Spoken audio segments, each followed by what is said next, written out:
شفت الوصفة دي على التيك توك ولقيت الشيف مستخدم مقدارين بس، قلت لا انا لازم اقوم اعملها، مفيش اسهل من كده. زي ما انتوا شايفين جبت كوباية فراولة متفرزة وحطيتها في الطاسة. اول ما بدأت تنزل ميتها نزلت عليها بمعلقة كبيرة من السكر. خلوا بالكم انا هنا درجة الحرارة واطية جدا، بس عشان مسرعة الفيديو يبين لكم ان هي عالية.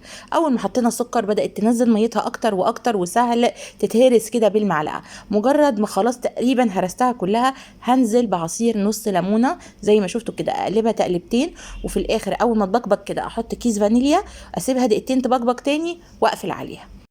هي اهم ملحوظه انك تكوني شغاله على نار واطيه، يعني ما تعليش النار ابدا. انا هنا بس مسرعه الفيديو. بعد كده بعد ما بردت حطيتها في كوبايه زي ما انتم شايفين، وبدات اضربها بالهاند بلندر لغايه ما بقى معايا خليط ناعم وما فيهوش اي كتل. هجيب بقى 3 بيضات وبالراحة كده خالص نفصل البياض عن الصفار. مش مهم الصفار يبقى فيه نقط بياض، المهم البياض يبقى نظيف تماما ومفيهوش ولا نقطة من الصفار. دلوقتي بقى هجيب الصفار احط عليه كيس من الفانيليا البودرة سائلة، واضرب كويس زي ما انتوا شايفين كده لغاية ما يختلطوا تماما. هجيب بقى طاسة على النار احط فيها مكعب من الزبدة. بالمكعب ده هدهن الطاسة وحواف الطاسة، وكل ده على نار هادية. انا بس مسرعة الفيديو يا جماعة. وانزل بخليط الصفار بتاعي اللي فيه فانيليا بس، ما حطيتش فيه اي سكر علشان ما يحرقش زيادة مني. هسيبه على نار هادية جدا جدا جدا، اوطى نار عندك. ونرجع لبياض البيض. هجيب مضرب البيض بتاعي واضربه البياض كويس جدا لغايه ما يوصل لدرجه الفوم اللي انتوا هتشوفوها دلوقتي. اول ما يوصل للدرجه دي هعصر نقطتين 3 من الليمون زي ما انتوا شايفين كده، حتى مش مكمل نص ليمونه، واكمل ضرب.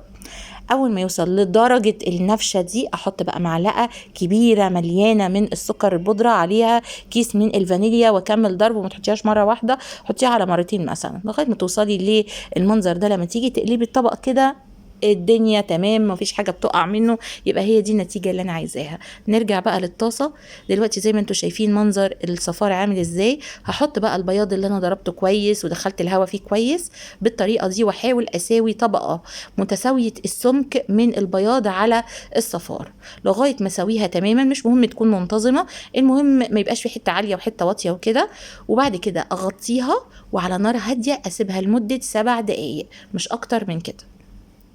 دلوقتي خلاص انا سويتها، هغطي بقى واسيبها 7 دقايق. بعد ال7 دقايق ده بيكون منظرها. بشيلها واحطها في طبق، وبعدين وهي سخنه كده بتروحي قلباها بالمنظر ده وتقطعيها.